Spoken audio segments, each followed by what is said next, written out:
اب پہلی بات تو یہ سوچئے، کیا انسان ہر وقت نماز پڑھتا ہے؟ ہمیشہ روزہ رکھتا ہے؟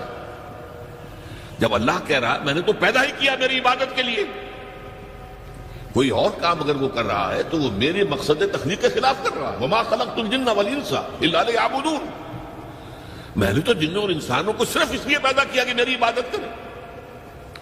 تو اصل میں بات کیا ہے؟ یہ نماز، روزہ، حج اور زکوٰۃ یہ بھی عبادات تو ہیں، اصل عبادت کچھ اور ہے۔ اصل عبادت کیا ہے؟ الحمدللہ وکفا والصلاة والسلام علی عبادہ الذین اصطفیٰ، خصوصاً علی افضلہم وخاتم النبیین محمد الامین وعلی آلہ وصحبہ اجمعین۔ اما بعد فاعوذ باللہ من الشیطان الرجیم، بسم اللہ الرحمن الرحیم۔ رب اشرح لی صدری ویسر لی امری واحلل عقدۃ من لسانی یفقہوا قولی۔ اللہم ربنا الہمنا رشدنا واعذنا من شرور انفسنا، اللہم ارنا الحق حقا وارزقنا اتباعہ وارنا الباطل باطلا وارزقنا اجتنابہ، اللہم وفقنا لما تحب وترضى، آمین یا رب العالمین۔ معزز حاضرین اور محترم خواتین، السلام علیکم ورحمۃ اللہ وبرکاتہ۔ آپ کے علم میں ہے کہ میرا آج کی گفتگو کا عنوان ہے کلمہ طیبہ، اور اس کے حوالے سے یا اس کی روشنی میں ہمارے دینی فرائض۔ بچپن میں مجھے امید ہے کہ بہت سے لوگ خوش نصیب ایسے ہوں گے اس مجمع میں جن کی تعلیم کا آغاز قاعدہ یسرنا القرآن سے ہوا ہو یا نورانی قاعدے سے ہوا ہو، اور پھر اس کے بعد حضرت مولانا مفتی کفایت اللہ رحمۃ اللہ علیہ کے کتابچے تعلیم الاسلام جو ہے انہیں پڑھائے گئے ہوں۔ ظاہر بات ہے کہ آج کل وہ رواج ختم ہو چکا ہے۔ آج کا ہمارا دور مادہ پرستی کا ہے۔ ہماری تعلیم میں بھی آپ کو معلوم ہے کہ کنڈر گارڈن جو ہے اس سے بات شروع ہوتی ہے، اور ممی اور پاپا یہ الفاظ جو ہیں وہ بچوں کو سکھائے جاتے ہیں۔ اللہ اور اس کے رسول کا نام عام طور پر نہیں پڑھایا جا رہا۔ لیکن یاد ہوگا آپ کو کہ اس سلسلے میں سب سے پہلے ایمان مفصل، ایمان مجمل یاد کرائے جاتے تھے۔ ایمان کیا کیا ہے؟ پھر 6 کلمے پڑھائے جاتے تھے۔ یہ 6 کلمے یوں سمجھیے کہ اسلام کی تعلیمات کا لب لباب اور خلاصہ ہے۔ ان میں سے پہلے 2 کلمے کیا ہیں جو اہم ترین ہیں؟ کلمہ طیبہ، لا الہ الا اللہ محمد الرسول اللہ صلی اللہ علیہ وسلم۔ یہ مختصر ترین کلمہ ہے، اسے ہم کلمہ طیبہ کہتے ہیں، اور یہ سمجھیے کہ ہمارے دین کی جڑ اور بنیاد اور اساس ہے۔ دوسرا کلمہ اسی میں لفظ شہادت کا اضافہ ہو کر اشہد ان لا الہ الا اللہ واشہد ان محمد الرسول اللہ صلی اللہ علیہ وسلم۔ یہ کلمہ شہادت جو ہے یہ اسلام میں داخلے کا شاہ درا ہے۔ شاہ درا، در کہتے ہیں دروازے کو، شاہ درا بہت بڑا دروازہ۔ جو لوگ دلی سے واقف ہیں انہیں یاد ہوگا، معلوم ہوگا کہ دلی جو ہے وہ جمنا ندی یا جمنا دریا کے مغرب میں واقع ہے، اور مشرق سے جو بھی آتا ہے یو پی سے، اس کو پہلے ایک قصبے سے گزرنا پڑتا ہے، جس کے بعد پل آتا ہے جمنا کا، اور اس قصبے کا نام ہے شاہ درا۔ اسی طرح کا شاہ درا ایک لاہور میں ہے۔ لاہور جو ہے وہ راوی کے جنوب مشرقی کنارے پر ہے، آباد ہے شہر۔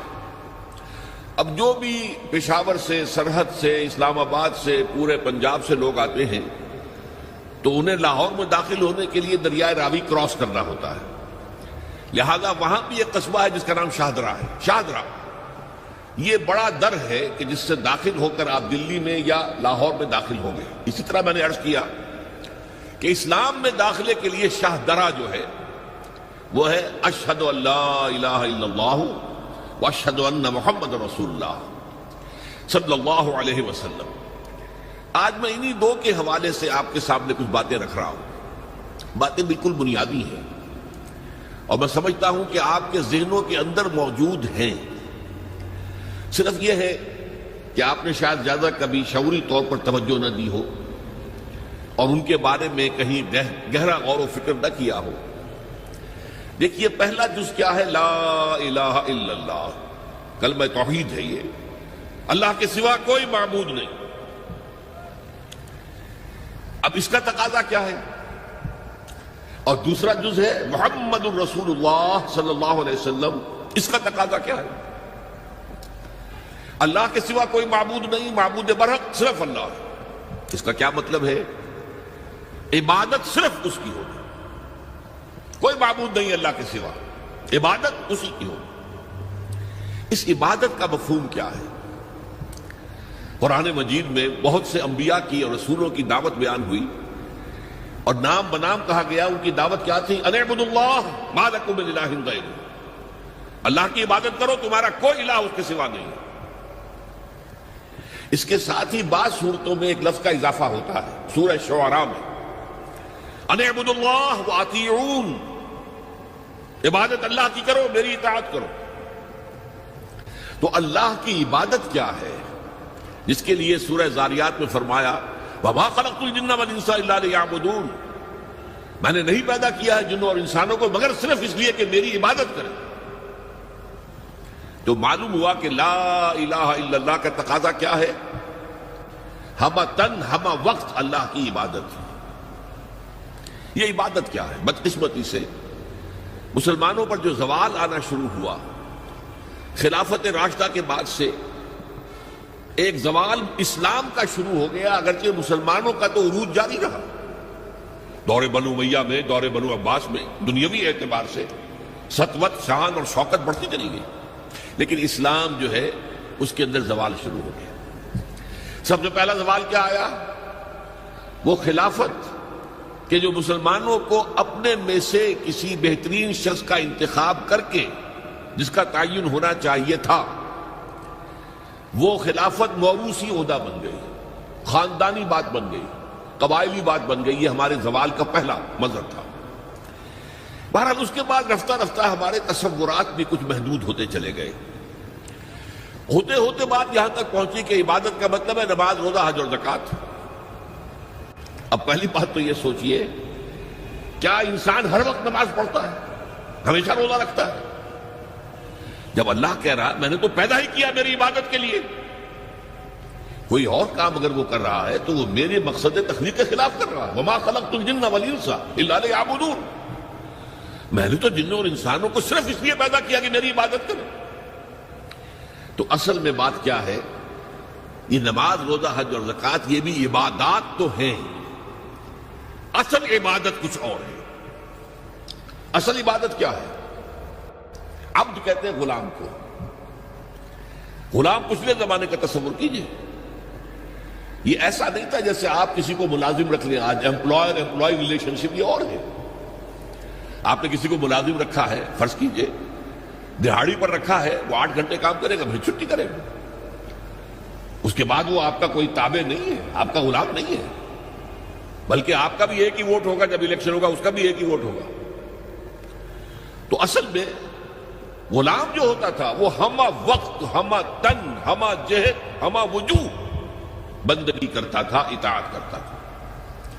ملازم کہہ سکتا تھا کہ میرے تو اوقات ختم ہو گئے۔ آپ نے کسی کو رکھا خانسامہ کی حیثیت سے، اور فرض کیجئے ابھی فلش سسٹم نہیں آیا تھا تو بیت الخلاء جو ہے، آپ جس طرح کے ہوتے تھے سب کو یاد ہے، کسی دن بھنگن نہیں آئی، آپ کہیں اس سے خانسامہ سے کہ ذرا جاؤ بیت الخلاء صاف کراؤ، وہ صاف کہے گا صاحب میں تو خانسامہ ہوں، میں آپ کو کھانا پکا کر دینے کا پابند ہوں، میں یہ آپ کا بیت الخلاء صاف کرنے کا تو پابند نہیں ہے۔ کہے گا کہ نہیں کہے گا؟ لیکن غلام نہیں کہہ سکتا۔ غلام تو ملکیت ہے، وہ 24 گھنٹے کا مطیع ہے، جو کام کہا جائے کرنے پر مجبور ہے، انکار نہیں کر سکتا۔ اور آپ کو معلوم ایک اور بات ہونی چاہیے کہ غلام تو خود مملوک ہوتا ہے، اس کی ملکیت کوئی نہیں ہوتی۔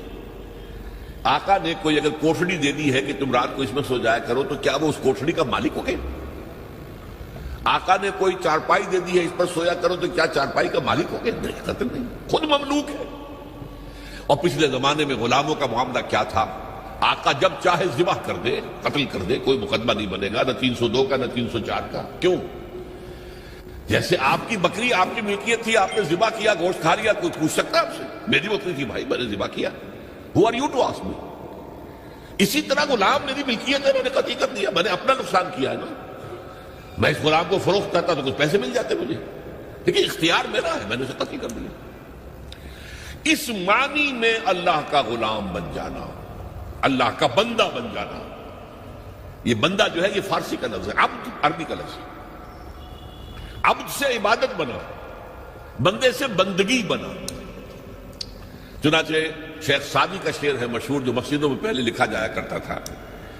آج کل تو ہمارا نئی قسم کی مسجدوں کے ڈیزائن بنتے ہیں نا، پچھلے زمانے میں کیا ہوتا تھا؟ اس در کے اوپر چوکٹا بنا ہوا ہے، روز محشر کے جان گداز بود، اولی پرسش نماز بود۔ وہ قیامت کا دن جو بہت سخت ہے، پہلا حساب نماز کا ہوگا۔ اور یہ شعر میں لکھا ہوتا تھا، زندگی آمد برائے بندگی، زندگی بے بندگی شرمندگی۔ یہ زندگی ہمیں ملی ہی بندگی کے لیے ہے، وما خلقت الجن والانس الا لیعبدون۔ تو اگر ہم بندگی نہیں کرتے اللہ کی تو شرمندگی ہی شرمندگی ہے، گویا کہ ہم اپنے مقصد تخلیق کو تو پورا نہیں کر رہے۔ آپ نے قلم بنایا تھا لکھنے کے لیے، لکھتا نہیں ہے تو اٹھا کے پھینک دیں گے، آپ اس کو کوڑے میں ڈالیں گے۔ لہذا انسان کی تخلیق اور جنوں کی تخلیق بندگی کے لیے ہوئی۔ زندگی آمد برائے بندگی، زندگی بے بندگی شرمندگی۔ یہ ہمہ وقت، ہمہ تن، ہمہ وجوہ، ہمہ جہد اللہ کی اطاعت، یہ ہے عبادت۔ اس عبادت کے لیے عبادات ہمیں دی گئی ہے۔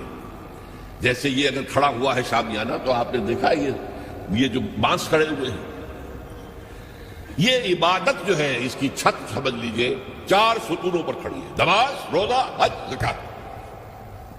نماز کس لیے؟ تاکہ 5 مرتبہ تازہ کر لو اللہ سے عہد بندگی، ایاک نعبد و ایاک نستعین۔ کہیں بھول مت جانا، صبح ہوئی ہے پہلے اپنا اللہ سے بندگی کا عہد تازہ کر لو، پھر دکان پہ جانا، پھر دفتر میں جانا، اور پھر دوپہر میں پھر نکلو، پھر تازہ کرو۔ وہ آپ کا لنچ آور ہوگا لیکن اس میں اللہ کو پہلے یاد کرو۔ پھر جب بہت زیادہ ایکٹیویٹی کا ٹائم ہوتا ہے شام کا، پھر یاد کرو اللہ کو عصر کے وقت، پھر مغرب کے وقت، پھر رات کو عشاء۔ 5 دفعہ یاد کرو اقم الصلاۃ عن ذکری، کہ تمہیں یہ بات یاد رہے کہ ہم اللہ کے بندے ہیں اور ہمارا کام بندگی ہے، ہمہ تن، ہمہ وجوہ، ہمہ وقت اللہ کی عبادت۔ روزہ کیوں دیا؟ تاکہ نفس کے اندر جو شیطنت ہے، ان النفس لامارۃ بالسوء، اس نفس کو کنٹرول کرنے کی عادت ہو جائے۔ بھوک برداشت کرو، کسی وقت کھانے کو حلال چیز نہیں مل رہی تو بھوک برداشت کرو، فوراً کسی حرام شے کے اندر منہ نہ مار دو، تمہارے اندر عادت ہونی چاہیے۔ پیاس شدید لگی ہوئی ہے تو اگر کوئی صحیح مشروب نہیں ہے تو ایسا نہ کرو کہ کیا کریں، یہاں پر تو سوائے جو شراب کا کچھ ملتا ہی نہیں تو لو شراب ہی پیتے ہیں۔ اس کے لیے مشق کرانے کے لیے 30 دن صبح سے شام تک جائز مشروب بھی نہ پیو، جائز کھانا بھی نہ کھاؤ، تاکہ تمہارے اندر صلاحیت پیدا ہو جائے کہ باقی 11 مہینوں میں ناجائز سے تو بچو۔ یہ ہے عبادت کے ساتھ ان عبادات کا تعلق۔ ایک بڑی ہمارے اندر جو ہے نفس کی خواہش، دولت پرستی، اس کو نکالنے کے لیے صدقہ، خیرات، انفاق، خرچ کرو، تاکہ یہ دولت کی محبت دل میں سے کھرچی جائے۔